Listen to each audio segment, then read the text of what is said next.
পাত্রী দেখা হচ্ছে, আপনিও ডক্টর, আপনিও বিদেশে পড়াশোনা করে এসেছেন, সেই পাত্রীটা আপনি কিনা গুঞ্জন শোনা যাচ্ছে। তো এই ব্যাপারে আমি শুধু ওখানে বলেছিলাম কি খেলার মাঝে যে আর্টিস্টদের সবচেয়ে সাসপেন্স থাকা প্রয়োজন। তো আমারটাও থাকুক না সাসপেন্স, আমি কেন বলবো? যদি আপনারা মনে করেন ওকে ফাইন।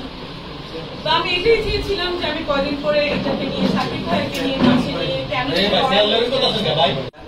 শাকিব খান একজন ডাক্তার মেয়ে দেখা হচ্ছে, তাকে পাত্রী দেখা হচ্ছে, সেই ডক্টর পাত্রী আপনি কিনা, আপনিও দেশের বাইরে পড়াশোনা করে এসেছেন, আপনি কিনা। তো আমি তখন বললাম যে আর্টিস্টের সবচেয়ে সাসপেন্স থাকা প্রয়োজন, আমার বিষয়টাও সাসপেন্স থাকুক, যেটা বলা সেটা শাকিব আর আমি পাশাপাশি বসিয়ে বলবো।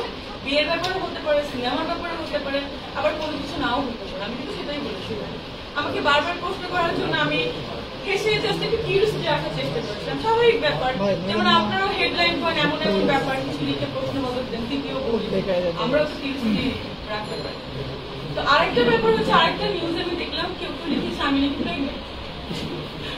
মানে খুবই হাস্যকর। আমি এতটুকু বলি যে তার সঙ্গে তো আমার ইনফ্যাক্ট আমি এখনো আনম্যারিড, আমার এখনো বিয়ে হয়। শাকিব ভাইয়ের সাথে বলেন বা কারোর সাথে এখনো বিয়ে হয়। তো প্রেগনেন্ট হওয়ার, বিয়ে না হলেও প্রেগনেন্ট হওয়া যায়, বাট আমাদের সমাজ সেটা মানবে না। সো আমি প্রেগনেন্ট কোনোভাবেই না। তো এরকম ক্যাপশন দেওয়াতে আমারও তো একটা ফ্যামিলি আছে, আমারও ফ্যান ফলোয়ার্স আছে, আর শাকিব ইয়ান বা শাকিব ভাইয়ের যে ফ্যান ফলোয়ার্স আছে সবাই কিন্তু এটা নিয়ে খুবই আমাকে বাজে বাজে কথা লিখছে। প্রথম কয়েকদিন সবাই আমাকে দেখে লিখেছে যে মিষ্টি জানা খুব ভালো লাগছে, ক্রাশ খেলাম, এটা সেটা। আর এখন কি হলো, আপনাদের এই অনেকগুলো ভিউ বাণিজ্যর জন্য, আপনাদের অনেক প্রশ্নবোধক চিহ্নর জন্য, এরকমের জন্য কি হলো, আমার শাকিবিয়ান যারা বা শাকিবের ফ্যান ফলোয়ার্স যারা সবাই আমাকে একটু নেগেটিভ কথা লিখছে।